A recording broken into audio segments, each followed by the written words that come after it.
Good morning, Lake Grove. Our devotional reading this morning comes from the book of Esther, chapters 3 to 4 in particular. And in our Bible in 365, it is story 223. If you have not yet had a chance to read it, I encourage you to pause this and go catch up with both A New Queen is Chosen and, our story is 224 today, the plot against the Jews. I encourage you to read those and then come back. Okay, if you are familiar with the story of Esther, the words that come from this segment of the scriptures are probably some that were the highlight and the hallmark of this book. In the scripture text, it is for such a time as this. The words that come from Esther's uncle Mordecai on perhaps what Esther could do with her life, the larger purpose that God had for her in the situation that she found herself in. In our Bible in 365, they say it this way: perhaps you have become queen for this very purpose, to save your people. These words, perhaps for this very purpose, the ones that anchor a life in meaning and purpose larger than simply the preservation of a self, but the preservation of a whole people, are so powerful to us in this moment. We all know it's ad nauseum that we say it. We are in a profoundly disrupted time. Similar to what Esther was experiencing, there was chaos all around. But reality for her life and where she was, not all of it was touching her.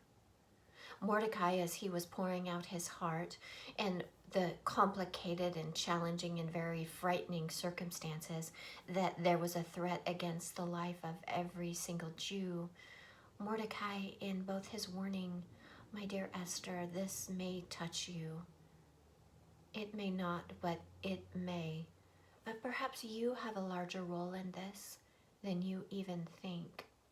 These words are actually an opportunity for Esther to look at her life for the purpose that it has in it, the meaning it has in it, not in a future date and a time when everything is perfect, but for this moment and this time when it is all chaotic. Perhaps your life at a time, for such a time as this, has been given to you for a greater purpose. Those words help Esther look at her life, actually not only in its limits. Those were the first words Esther brought back to Mordecai. "Are you kidding?" she said. "I hardly have control of my life. I could step or look the wrong way in this palace and have my life ended sooner than I could blink."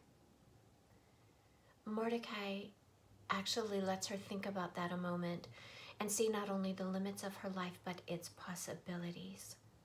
And so those words, "for such a time as this," maybe lead her to that moment that is in between paralysis and agency. In between, well, not my problem, and, well, maybe I could do something.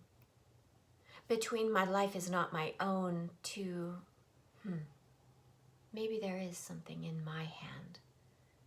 Between everything is uncontrollable to maybe I can control some things.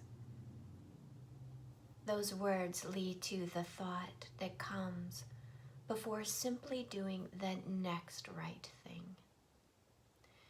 Esther, Mordecai, they were encountering a problem that was much greater than themselves, right? It seemed grand and huge. How do you stop a villainous character who has all of the power in his hand from trying to annihilate another group of people? Surely that is a recipe for making you feel very small.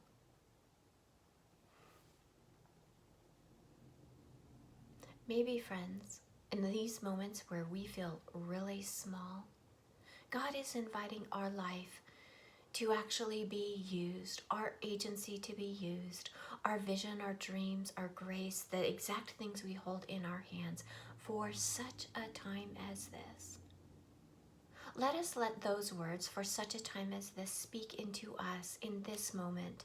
Not the one when COVID is over, when civil unrest and chaos is, well, I don't know, calmed down. But right now, in the middle of it, what has been given to you that you can control, that is in your very self, maybe gifts you have, resources you have, that can be given for a greater good? This week, as you complete the book of Esther and reflect on the way the Lord worked within her life, may you see how the Lord is working in your life in exactly this time, in the moment as we're experiencing it. Dear Lake Grove, God is with us, and for such a time as this. Bless you.